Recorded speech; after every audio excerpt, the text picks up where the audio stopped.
Well, Gary Miller is teaching the world how to preach, and Keith Getty is teaching the world how to sing hymns. And it's a delight to be in their home church today.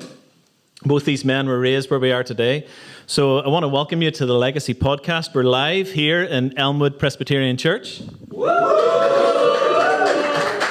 My name is Andy Lamberton, and we're here to talk about all things faith and fatherhood. And today, my guest thinks seriously about how the church can engage in the public square and about the need for family life to thrive. They are colleagues working for Evangelical Alliance. Our first guest is head of Northern Ireland Evangelical Alliance and coordinates the public leadership programme course in Northern Ireland. He's a former solicitor and represents Evangelical Alliance on a range of government and civic and charitable forums, and he serves in a space where faith, law and politics and culture intersects. He's also an elder in Elmwood Presbyterian. And David Smyth, welcome to the Legacy Podcast. Thanks so much, Andy. Real pleasure to be with you tonight. Thank you. Good. And our second guest today has her own story of pregnancy crisis, is now convinced that both lives matter to God in pregnancy and matter to us. And she lives and worships on the Arch Peninsula here in Northern Ireland, and with her husband Peter and their growing up and growing family. Dawn McAvoy, you're so welcome to the Legacy Podcast. All right, so both return guests, actually.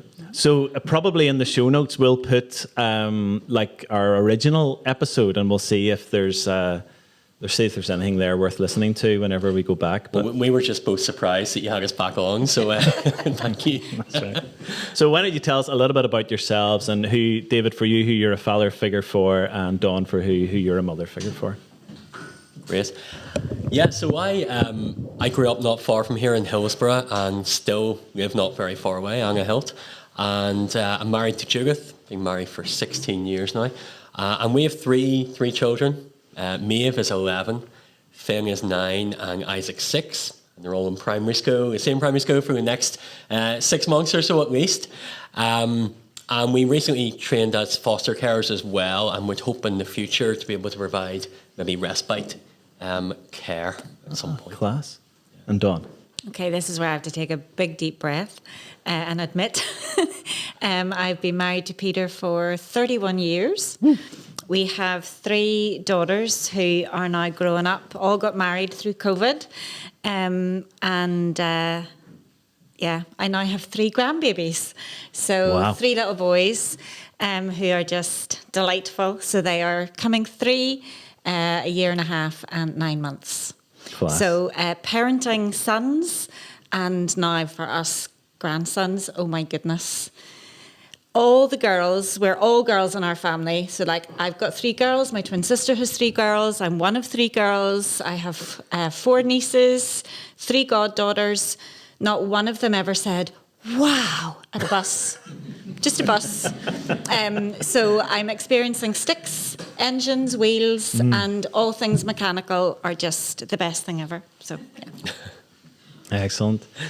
So we had Peter Linus on the Legacy Podcast a couple of episodes ago, and another live at Carnmoney Presbyterian Church. But really good to have you both on today. David, I'm wondering if you could give us kind of an overview of what Evangelical Alliance do, particularly here in Northern Ireland. Yeah. So the Evangelical Alliance has been around for a long time. We were set up in 1846, so we're just a year off our 180th birthday, if my math is correct. I've worked for the Evangelical Alliance for 13 years. The first 8, I was our public policy officer, so engaging up at Stormont on issues of legislation. And the last 5 years, it's been my privilege to lead the work and the team in Northern Ireland. And I really do mean privilege.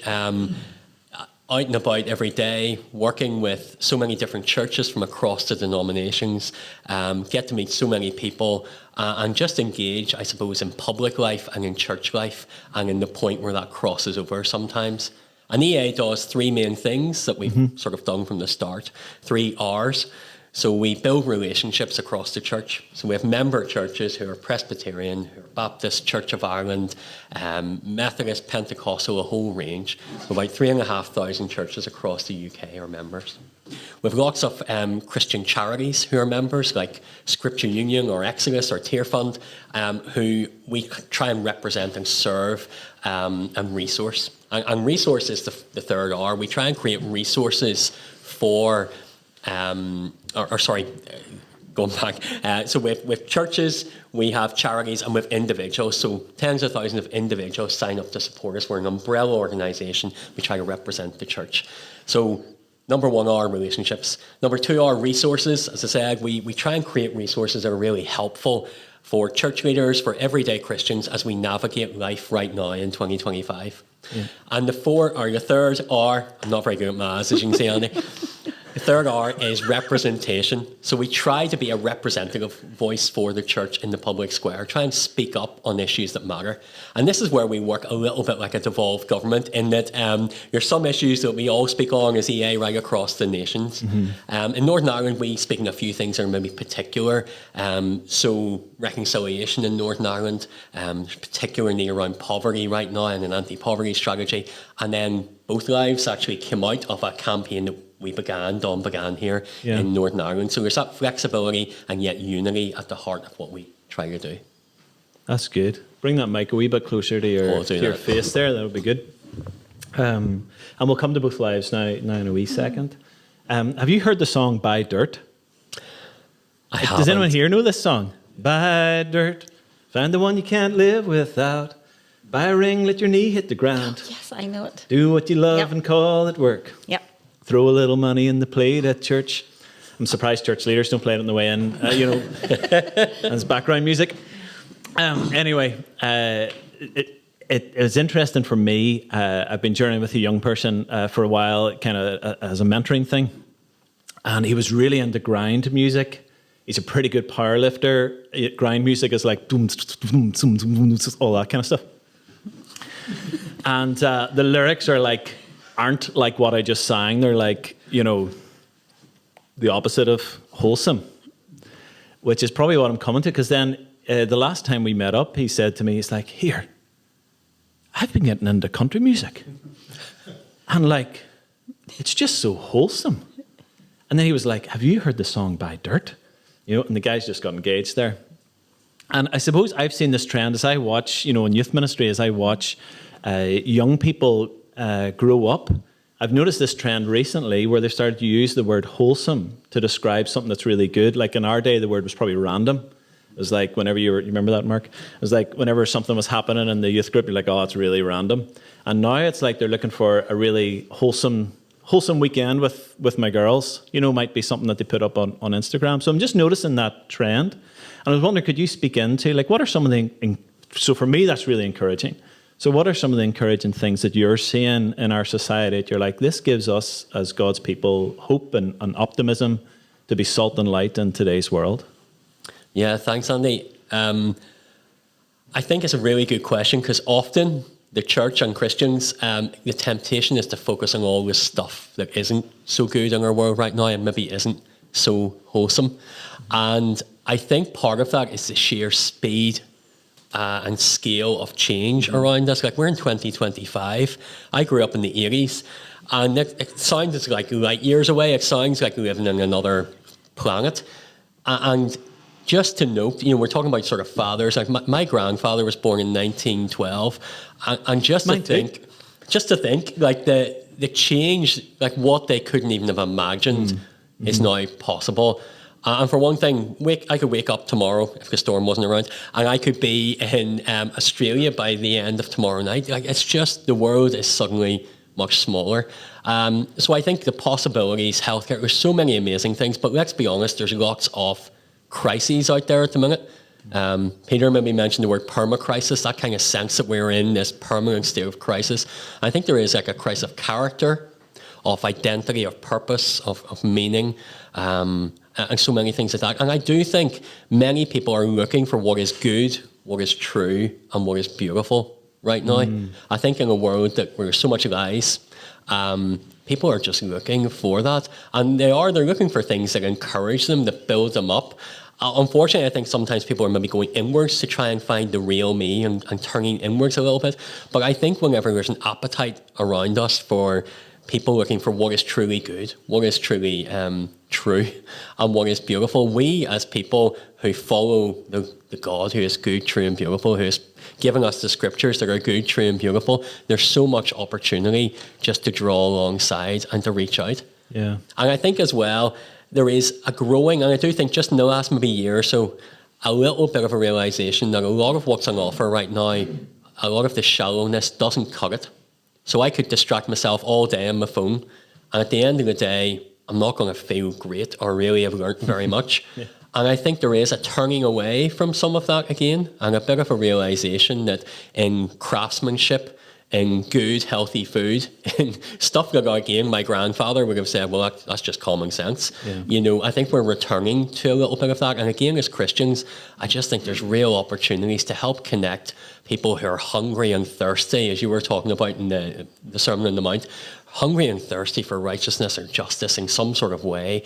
I think there's a lot that we can draw alongside and encourage right now. Mm-hmm. For those of you listening to the podcast, the Sermon on the Mount happened before we pressed record, so you're going to have to come to Legacy Live to find out. But so that's good, and I suppose I'm thinking there was a lady brought her children to our Holiday Bible Club there in the summer, and it was a real wee moment for me around this kind of topic of what the church offers society is true, it's good, and it's beautiful. And I just said, why have you come along? Like, why did you bring the kids? And she just said, because I don't know where else to get a moral compass for my children. Mm. And this is a family, presumably, that certainly had never been to our church before, but the way the conversation was, it sounded like it was their first time coming to a church building.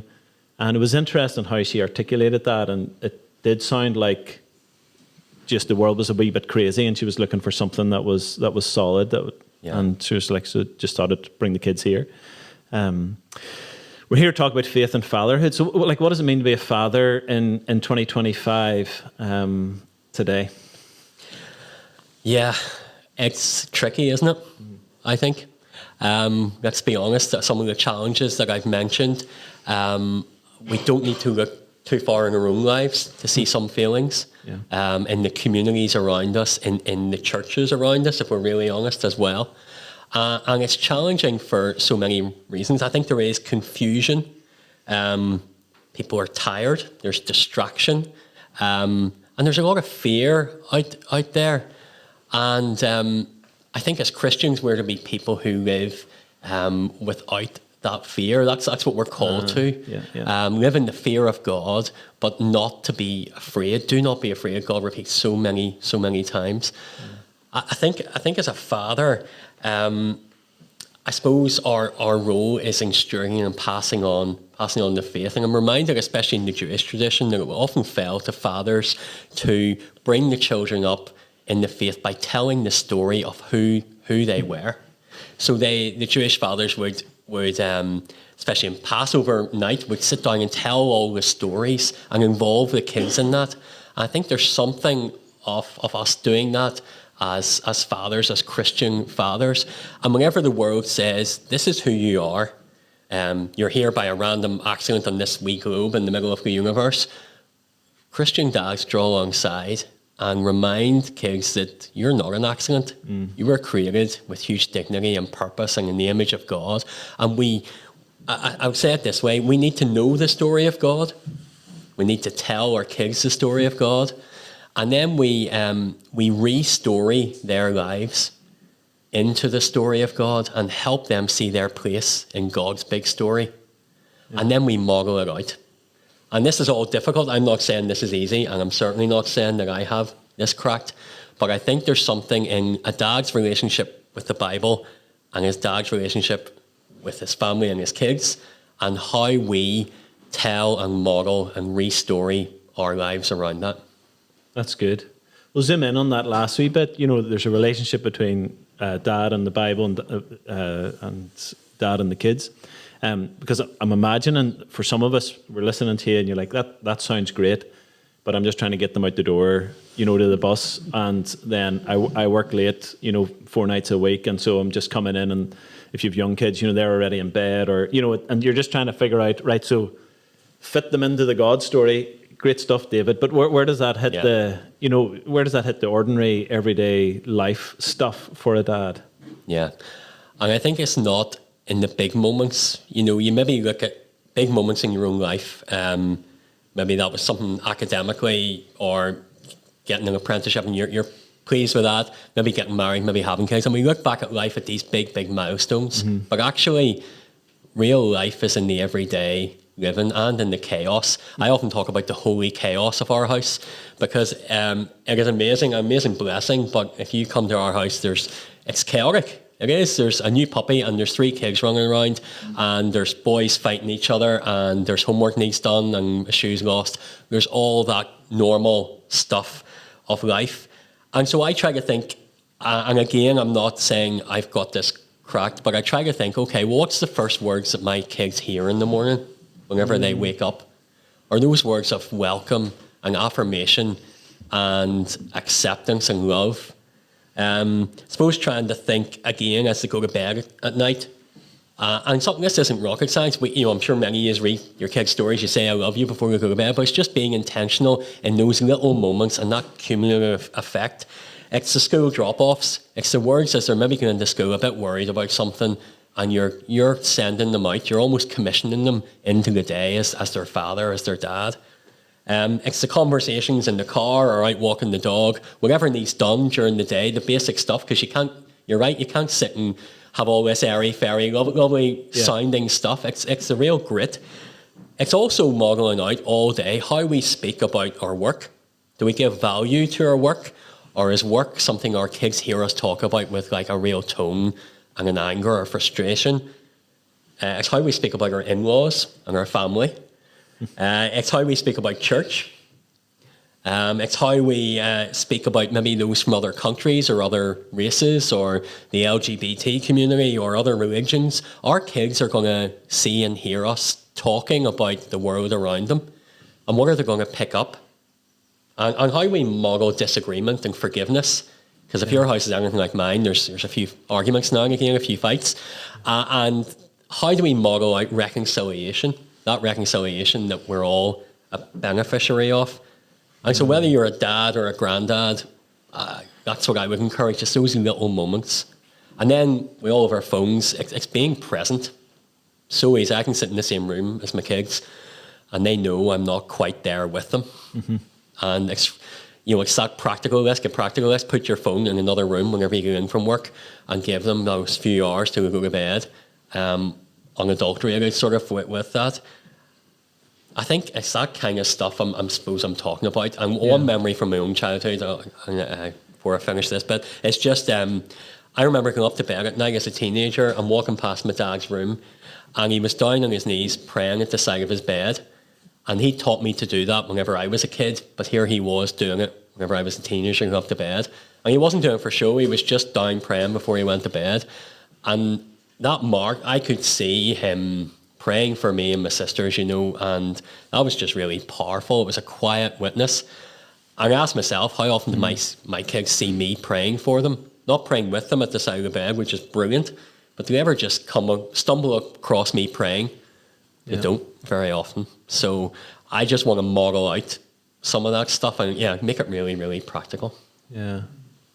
In Legacy, we have a program called Men Behaving Dadly. It's like 4 sessions for every father figure in your church.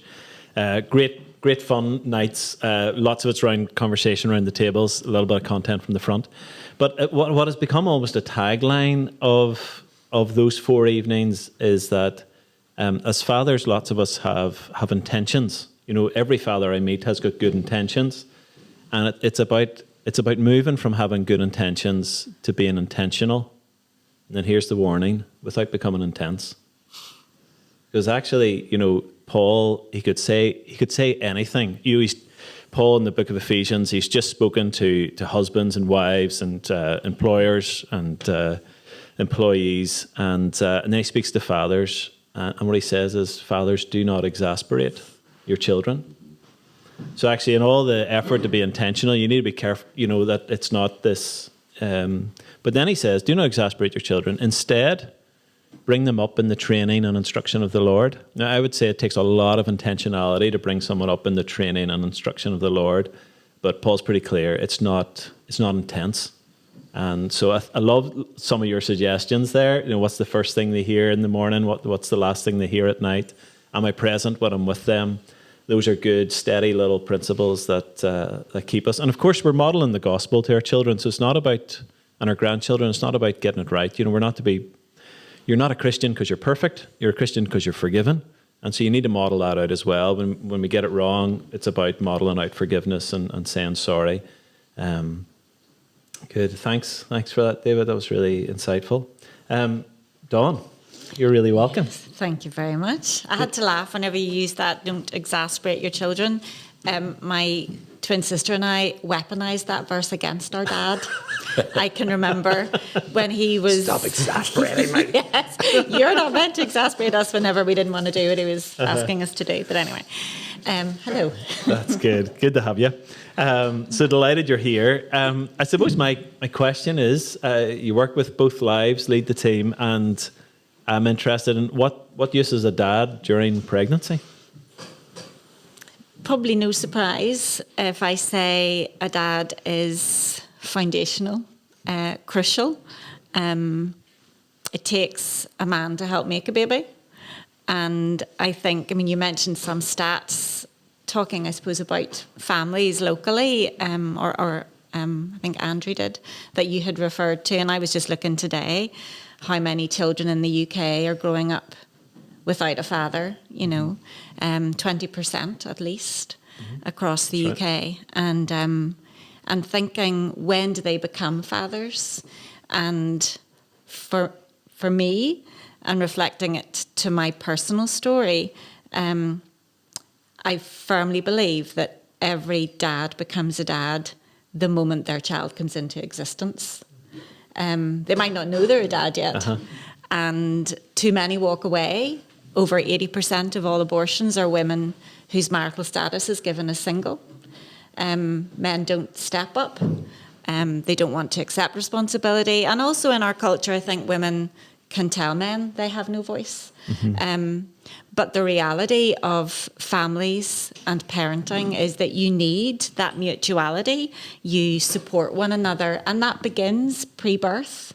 The foundation of security, of love, support. In pregnancy, you're very vulnerable.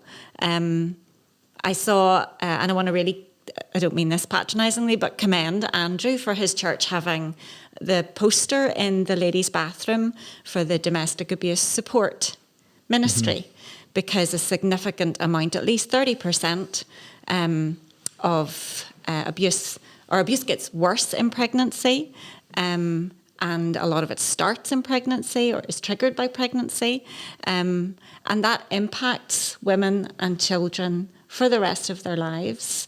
My own story of pregnancy crisis, my now husband, we'd grown up together. We'd grown up in Christian homes, and living Christian homes. And I'll not say fell pregnant because it's not like an accident, but I became pregnant at university, and when I told him, it was not a good time at all for him or for me, but he stepped up. And we were talking about it just recently, partly because I'd had a conversation just over Christmas with a man who was asking me what I did. And usually when I say it, it's sort of a dust bunny moment. Most people just stop the conversation when I say about both lives in pregnancy or abortion.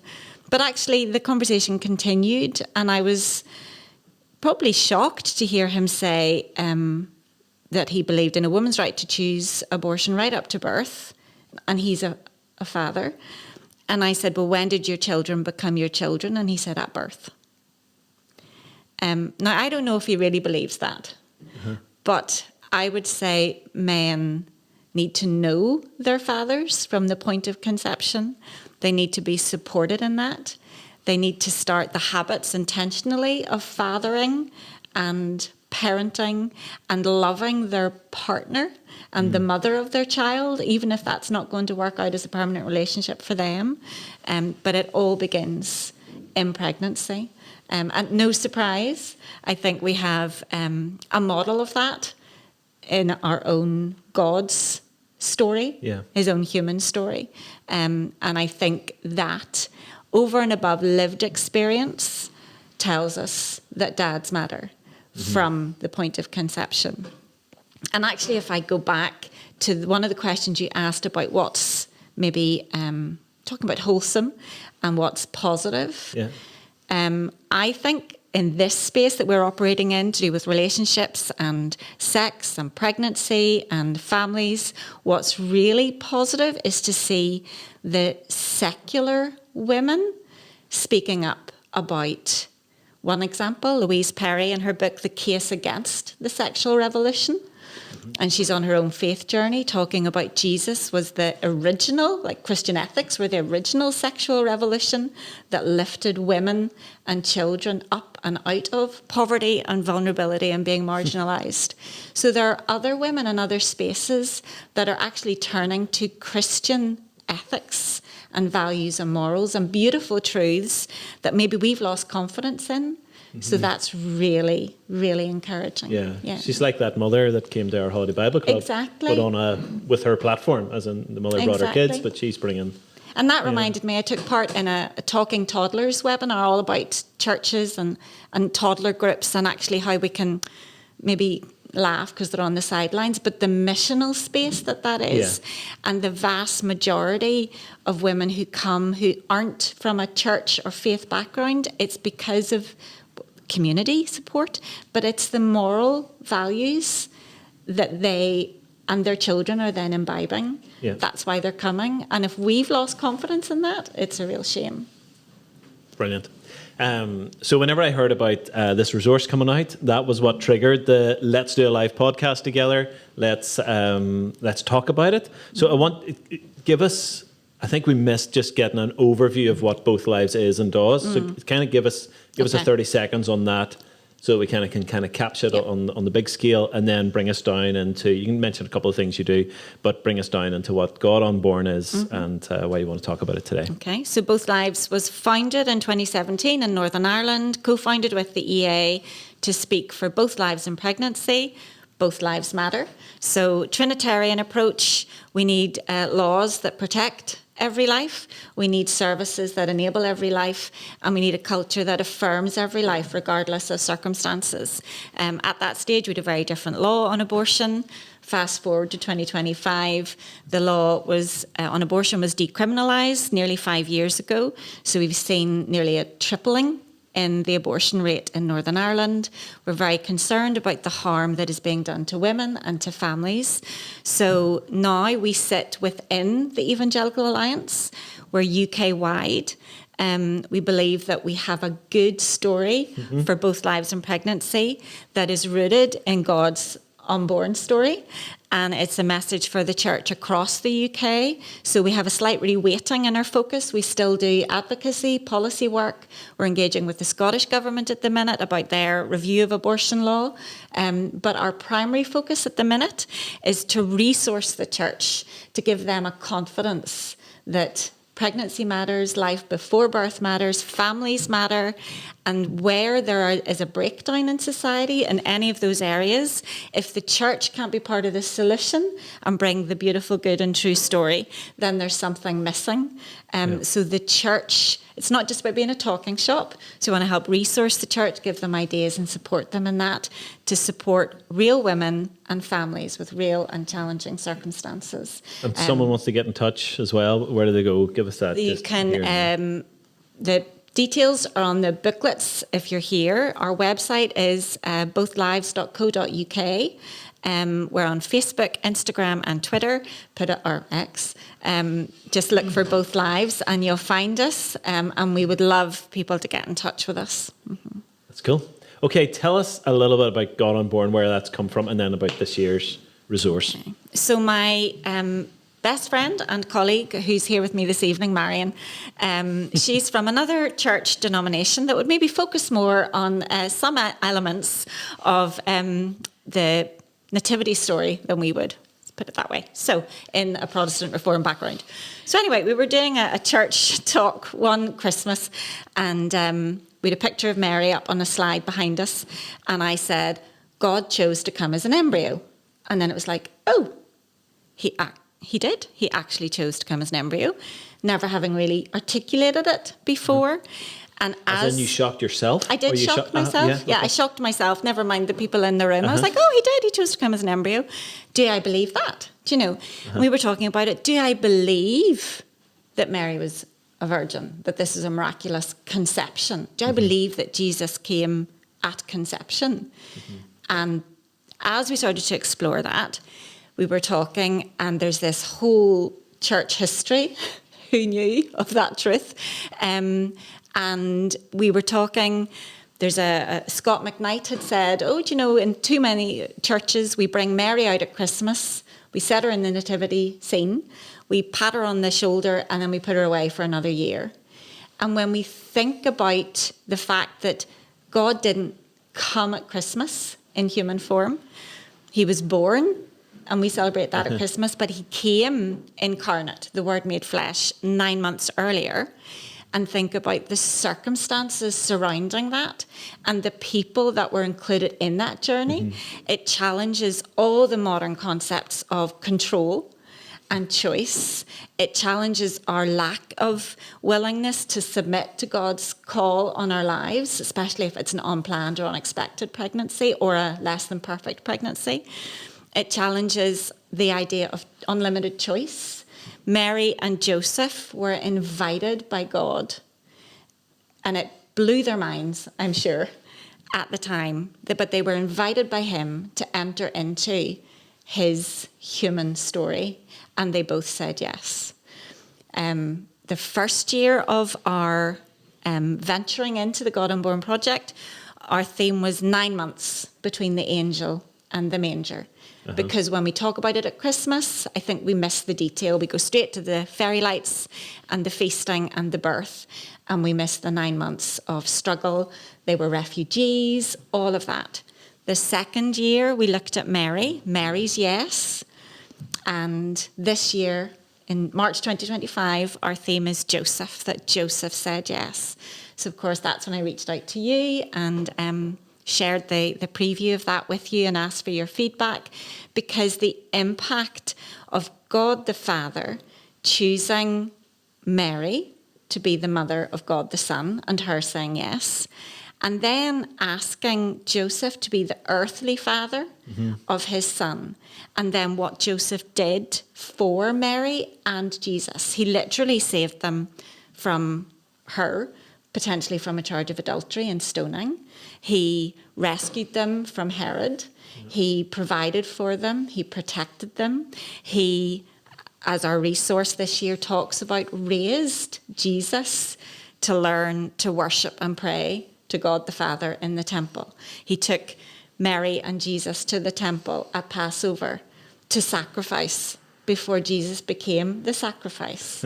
You know, he was a carpenter, a craftsman. You think of the line of Joseph, his character, his career, and all the lessons we can learn from that.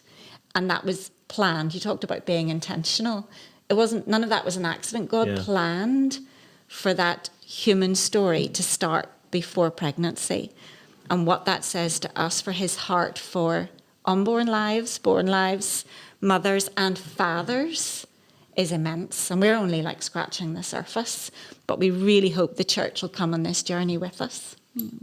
Yeah, I was just imagining sometimes church leaders, you know, when someone's up speaking and one church leader will say to another, oh, he used to be my intern, you know. But then you can imagine like when Jesus' ministry is taken off and someone's just talking to Joseph and he's like, oh yeah, he used to be my my apprentice in the shop, you know. And we know that, you know, actually we were just talking about it as we were travelling up tonight, you know, that one of the early church fathers, just a couple of hundred years after Jesus died, was talking about Joseph accepting that invitation, hid the divinity of Jesus, because Satan knew that he was going to be born. He knew scripture. He knew he was going to be born of a virgin, but Joseph accepting his betrothed and continuing that relationship shielded her and Jesus from Satan and allowed Jesus to develop and mature and grow in wisdom, as scripture tells us. And then when his ministry launched, people were surprised. Is that not just like Joseph's son? Yeah. The world thought that's who he was and had no idea that he was the Messiah, but Mary and Joseph knew. Yeah. Okay, my appetite's whetted. What is this thing? How do we use it? What use is it to the church? Why should I go on a website to look at it, or whatever way I'm going to engage with it? We have tried to make it as easy for churches and individuals to engage with as possible.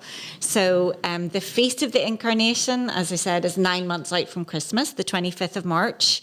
So what we're saying to churches is, at some point throughout the month of March, we have this resource. So the booklet is a 7-day Lectio devotional resource. So you can take your time, and we really want people to dwell on the scriptures, on the passages that we've chosen, on the thoughts that we are using as prompts for those 7 days. There's a short film that will accompany that, and that can be used in churches or privately or Bible studies. And like I said, at any stage in the month of March, to just take the time to think about the Word becoming flesh at conception. So the challenge of you're listening and you're involved, an elder in a church leader, the challenge is, like, at some point during March, reference this, and it's a good teaching point for us to have within our churches, within our people. And if you're a father and you're listening along, it's like, give the devotion a go, give it a whirl during March. That's what we. And we have had some feedback. Not some men maybe don't really do the I'm like you, can't talk now. Is it a cheese or a disease? Could be anything you want it to be. Maybe the style of it doesn't suit everybody, but what we're saying is, whatever way it works for you, the point is to go to scripture, to think about the truths, to talk about it, because it matters. It'll have an impact. I truly believe it'll have an impact on how we think as church about the cultural conversations about pregnancy, abortion, who is human, who bears the image of God, and it doesn't all just happen at birth. Yeah, and we'll put the links in the show notes for the episode, and then of course you have copies with you tonight. We're going to open it up to the floor, so I would love it if you have a question for either David or Dawn. It could be something that they've mentioned already, or it could be just something totally new that you want to mention or ask them. But as you're kind of prepping that question in your head, David, just got another one for you. This is a podcast for fathers who want faith to be central within their homes. We want to make disciples. We want to turn our hearts towards our children, our grandchildren. We want to help them follow Jesus. We want to help them step closer to Him. And I suppose in a hyper-changing world, what can help build a lasting faith? Yeah. I think maybe mentioning some of it already with the little things every day, those first words, those last words, things like that. I also tend to think in 3 Ps. I am Presbyterian now, but 3. So pastoral, prophetic and practical. And by prophetic, I don't mean we speak tongues over our kids. What I mean is we speak God's truth over their lives. I think dads can often see things in their kids that their kids can't quite see yet. I know my dad can still see things in me that I can't quite believe are there at times. And I think there's a role for dads to speak truth over their children's lives, to encourage them into the things of God, but to encourage them just in their character and who they are, saying, you're really good at that. Do you know you were brilliant? You were really brave at doing that. That was really kind. Speaking truth, prophetic. That's good. Just pausing you because I had a conversation with my dad today, and his response to me was, Andrew, like, that's a brilliant idea, but it's just impossible. Yeah. So sometimes a reality check as well you get from your dad. That's it. Sometimes there's absolutely reality checks in there too, because your dad knows you hopefully knows you well, and actually will say sometimes, I'm not sure that's a great idea, son, maybe back to the drawing board, and that's okay too. There's the pastoral, and maybe that's where some of us are tempted to say, yeah, go chat to your mum about that. Because we think, I'm not really wired that way for some of these conversations. Actually, dad's being engaged emotionally. And I know that's easier for some than others. I totally get it. But I think trying to have those conversations, just making sure our kids know whatever you're going through, me and your mum are here, or your dad, or your granddad, or an uncle, or a father figure. If you ever want to talk, I'm right here. We always want the best for you. Come and talk to us. There's nothing off the table. Nothing's off limits that we can't talk about. And then the practical, the way my dad showed his love and shows his love for me still is by saying, is there anything you need done? He's a man of very few words. And he's not going to sit down and have an emotional heart-to-heart very often. But he will show me week in, week out that he loves me by doing things and offering to do things and all the things that I can't do, fixing stuff. And there's that practical, and I do think as dads, that again, we're wired differently, but there's ways that we maybe want to just show faith in everyday ways by being there for our kids, showing up for our kids. So the pastoral, the prophetic, the practical, I think are really, really important. And then it is the feeling. We talked about this. Two more, F's, feeling and fun. It is fun. Have fun with your kids. This is serious stuff. We don't want to see our kids wander away, but we want them to see life and faith with God as fun, and it is. And then feeling, we'll get it wrong. I was literally on the phone to my friend today, and he was saying, we're both just saying actually how this week we've lost our temper with our kids, we've felt guilty about it, we've been patient 90% of the time, and then that extra 10% pushed us over, and we lost it, and we feel guilty about it, and that's the cycle sometimes. And we were just encouraging each other on the phone, saying, "Listen, you're a great dad. I know you are. Well, we'll mess up sometimes, and we'll model out. We'll say, sorry, kids. I wasn't patient there, and I should have been. And we'll model it out, and we'll get on with it, and just stepping up to that." Brilliant. Right, I would love it if there's a question or two from the floor. So does anybody want to come up and ask them, or you can just say something on it? We shout out if you like. Who would like to ask a question? Come on up. You need to come up to the mic. So this is probably the best looking man in the room for those of you listening on yeah, that's right. So tell us who you are and then ask. Well, my name's Mark Noble and I'm a member of this church. I'm an elder of this church. Good man. Come a wee bit closer. Right, sorry. Right. And then off you go. Well, what I really want to say is that I'm at the stage now where I have grown-up daughters and I have 8 grandchildren, and 3 of them at the moment are at friends' school. And when I go to pick them up at times, I say at least 50% of the pupils coming out of school, they're straight onto their mobile phones. Now, I read recently that young men at school, the huge percentage that have access to pornography on their mobile phones, it just totally, shattered me when I read the numbers that would be have access to pornography on the mobile phone and accessing that. And I just wonder, as fathers, would you, at your stage, start talking to your children about, pornography, or even introducing that and the dangers that can be to their minds at that age? Look at happened Methody this week, Methodist College, one of our great grammar schools. The publicity they're getting because of the rugby team went away, and you've probably heard it all in the news in the past few days where the players, will not go into all the detail, but some of the things they get up to there. And that's just what's happening in our society today. In my stage growing up, of course, mobile phones didn't exist, so that wasn't an issue at all. But I'd just like to hear your view on that. Yeah. Thank you. Grab a seat. Good man. Yeah. David, do you want to take that one? Yeah, great question. I have a girl and 2 boys. So Ofsted did a survey into schools, and one of their findings was that it was around 85-90% of 15-year-old girls had been sent an image, a sexual image, that was unwanted, unrequested. 85 to 90% of 15-year-old girls. And then, the stats of boys looking at pornography, first exposure, somewhere around 10 to 12 years of age at the moment. I know those stats do frighten me as a dad. I haven't talked to our kids about that yet, but we have talked about lots of things, and we're trying to prepare them for that. Actually, I have some books tonight or free on our website. It's called Time to Talk. It's a guide to how do you talk to your kids about these things.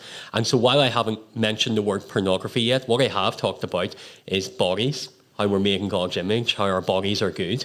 We have begun to talk about sex in an age-appropriate way. My wife's a midwife, so the question quite early on was where do babies come from, and we've always been fairly upfront. If you have small boys in the house, they're fascinated by body parts and they'll ask questions. And we've tried to be open and talk about things and not be prudish, I suppose, or not talk about things just because we think, oh, that's awkward. So we've tried to embrace it and give them straightforward, age-appropriate answers as best we can. As their access to technology and as they go outside of our orbit a little more as they grow up, we will be having to have conversations about what happens if you see something that you're not comfortable with, that and we'll be having those conversations about what to do when and if that happens, and to talk to us about that. I also recommend just Jonathan Haidt's book, which is brilliant. It's called The Anxious Generation, but his tagline in one line is just, we've overprotected our kids in the real world. We'll barely let our kids walk to the park, but we've underprotected them in the online world. And I think there's something of that tension that we need to let our kids take risks and make mistakes and grow up. But whenever it comes to the online world, I think we do need to be very cautious. And again, I think the pendulum is swinging back around that. I think there's much more awareness now. And it's trying to help our kids. I suppose what we're trying to do is even tell them now, as you grow up, you'll be exposed to things that we as Christians won't agree with and we don't think are good or healthy. It doesn't mean that we hate people that disagree with us or anything like that, but that's not the way we think about the world and see things. And there's actually some things that are pretty harmful. And so we've tried to talk about that kind of thing so that when and if this happens, we can have those appropriate conversations. Yeah. And a good principle, I think, to have in the back of our minds as fathers, as parents, is if you can mention it, you can manage it. And I think, that's true for a lot of things in life. If you can mention the difficulty in your life, or in this case, pornography, if you can mention it, you can manage it. And come through. Any other questions? Or please, another question. Who has one?